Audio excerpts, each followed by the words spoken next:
Hey guys, thank you so much for joining me in another video. So as you can tell based on the title, well, I thought we would do an update on all of the new appointments. It feels like we are kind of nearing the end of whatever the season in creative director musical chairs we are in. Almost every seat is accounted for, some still question marks, some still up in the air, but I thought we'd do a bit of an update as I have not honestly been able to cover every single appointment, and I would also love to know which debut are you most excited for. I'll leave my top 3 at the end, but I'm curious to know where you guys are at, and we'll just start at the top here. And of course, Chanel has appointed Mathieu Blazy as the creative director, and we're going to see his debut this fall. Of course, it was a major deal. Chanel is not a house that changes creative directors very often. It was actually quite shocking to many to see Virginie leave after being at the house for decades, after being to the right of Karl, quite possibly one of the most coveted roles. Many designers threw their hats in the ring, but it was Mathieu Blazy, who was formerly at Bottega Veneta, that is now leading this brand. And Chanel, it is the largest women's wear fashion house. In the past, it has really set the tone for where fashion was going. It is going to be one of the most exciting debuts. Next, let's talk about Dior. It was recently revealed by Bernard Arnault during an annual investors meeting that Jonathan Anderson would actually be the new creative director for Dior menswear. We will see his debut show quite soon, actually, sometime this June. It's very sad for many to see him leave Loewe, but I think big things are in store for him at Dior, and it's a much bigger brand and he will have a lot more to work with. And I think the story of Jonathan Anderson as a designer is one that we don't hear of very often. A new designer is given a chance to lead a house and really grow the house and really flourish as a designer. Also, LVMH invested into his own line as well. I feel like this is actually quite a positive story, which it feels like in fashion there hasn't been a lot of positivity. Revenues declining, sales going down, workers being exploited. It just feels like negative story after negative story. And then next on this list, another designer I think a lot of people are very excited to see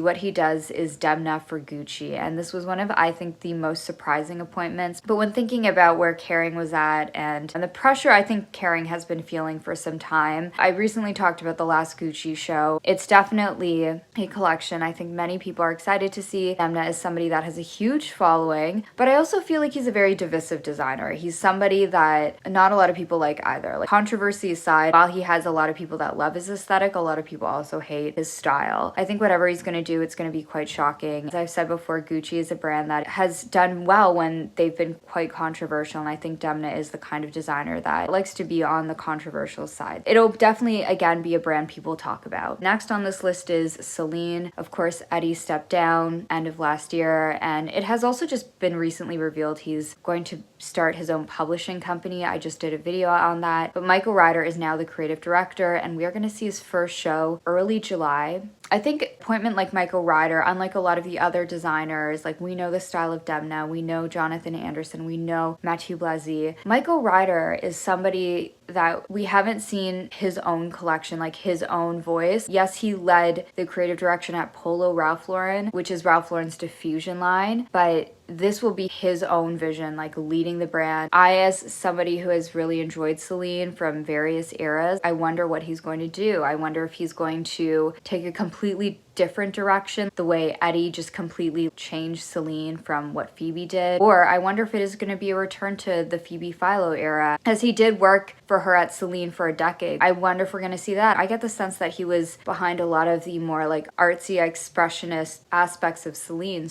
Or will it be more of a preppy, sporty Parisian version of Polo? Or is he going to go further back into the heritage, reference Celine Vipiana, the founder of the brand? Or maybe he goes to the Michael Kors era. I don't know if he's going to do that. It's a brand that has gone through very drastic changes. It's happened before, and it could very well happen again. And next we have Bottega Veneta, where we have our only female designer on this list. It is quite glaring that we just have Louise Trotter here. She was poached from Carven after Mathieu Blazy was appointed to Chanel. Of the 13 names, she is the only female. Also worth noting, all the designers on this list are European or white, all male but one female. It does feel like with this season of musical chairs, there could have been a way to elevate designers of different backgrounds and perspectives, but we have this constant rotation location of the same names. But I am grateful for Louise Trotter. I enjoy her work. It's very well deserved. I loved what she did at Carven, and I think it will just be another seamless transition at Bottega. And then next we have Balenciaga, where Pier Paolo Pacioli was just announced as the new creative director. Just did a video a couple days ago, but he is an industry veteran. He is an expert in couture, and I really think he's going to honor the house. I think he's going to bring on more traditional couture elements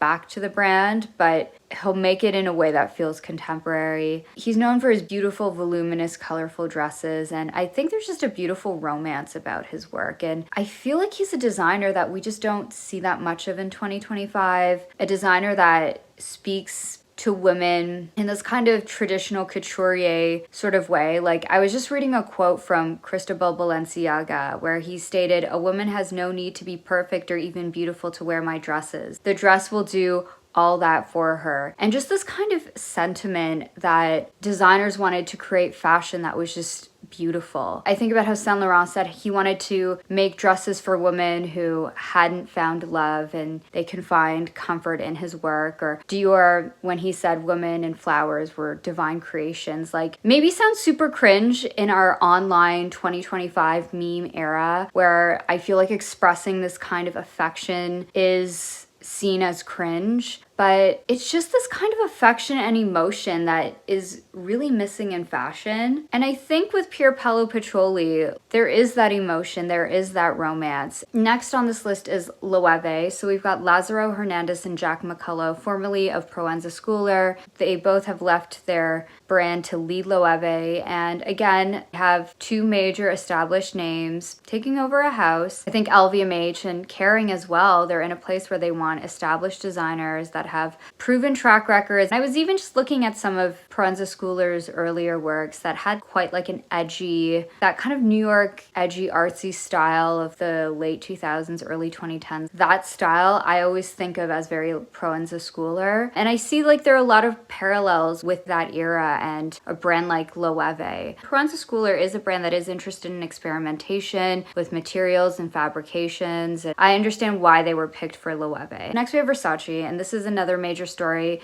Donatella Versace stepping down, and then former new design director Dario Vitali has been appointed to succeed her. Again, I think this is a really smart move. He's a young talent behind one of the hottest brands. What he's been doing has really been speaking to Gen Z, and I think Versace as a brand, while it is sad to see Donatella, who's a legend, step down, of course she's still going to be there, still at the brand in more of like an ambassador role, but Prada did buy Versace from Capri Holdings, and I think it is due time for Versace to have some kind of resurgence. And then next we have Maison Margiela. So it was announced that Glenn Martens would be the new creative director succeeding John Galliano. Also another designer while at Diesel. Glenn Martens did speak to a younger generation. It's very Gen Z coded. A lot of the accessories, the bags, the denim, very Gen Z. Speaking to that kind of like Y2K resurgence that Gen Z loves. Also noteworthy, it has not been announced what John Galliano is up to. There were rumors at one point that he could go to Fendi or Dior women's wear, or is he perhaps going to relaunch his own brand? So that is a question mark. It'll be exciting to see what Glenn Martens does at Maison Margiela. And another major move was Jean-Paul Gaultier, after a series of rotating designers taking their seasonal spot, designing couture collections. Duran Lantink was announced as the permanent creative director. So he is to lead both couture and ready-to-wear. He's a very new designer, very young designer, which is a very exciting thing for Jean-Paul Gaultier to do. Duran Lantink, he is known for his very bold, exaggerated silhouettes. He did have a very controversial show last season for fall 2025 where a male model was wearing a woman's breastplate. It was quite controversial, but he will be showing this fall for his debut ready-to-wear collection. So it'll be the spring-summer 2026 collection. For Jill Sander, I discussed this story way back when it happened, but Simone Bellotti, I don't know if it's Simone or Simone, but he was formerly at Bali and he has now moved on to be the creative director at Jill Sander, Formerly, this was where we saw Lucy and Luke Meyer. They led the brand for 8 years, and this is a brand I really enjoy, and I hope it does really well under him. While Bali wasn't a brand that was totally under my radar whenever I would hear anyone talk about it, it was very well received from critics, so I'm very curious to see what he can do at Jill Sander. And then next we have Mugler. It was announced a few months ago that Miguel Castro Freitas would succeed Casey Cadwallader as creative director. He will have his debut show this September. Finally, we have Mark Thomas. Again, I did a dedicated video, but he is going to succeed Louise Trotter at Carven. So I think I covered all of these recent announcements and expectations of designers we have yet to see their runway debuts. If I missed any, please comment down below. I would also love to know which show or shows you are most anticipating. I think for me, I have to be really obvious in that I really want to see what happens at Chanel. Mathieu Blasi, he's an incredibly talented designer. As somebody that also has like a deep love for handbags, and I also really love Chanel. Like many, you know, Chanel was a brand I fell in love with. And I think a lot of even the modern brands I love the most inspired by Chanel. Next on my list, of course, again, being very obvious, you could probably predict what my list is going to be. It's Celine. I'm biased in that it's been a brand I've really enjoyed and consistently enjoyed. Really following Celine, and during my era of being on YouTube, like Celine has really been just a great brand for me to talk about. Be it from like the Phoebe era to the Eddie era. And I'm excited that his debut is coming this July. I will definitely be talking about that collection. And then next, Pier Paolo Pacioli for Balenciaga. I'm very excited to see a new direction for Balenciaga. It's like so opposite to Demna, but I think it's perfect in the best kind of way. I feel like the brand could use someone with his perspective. But I would love to know which debut you are most excited to see. I also think that there are going to be a lot of surprises. I think a lot of new appointments, a lot of first impressions, and I think a lot of designers are going to want to make their mark. It will be exciting to see these next few months. But yes, that's my video for today. Thank you so much for joining me in another one, and I hope to see you in the next one. Bye!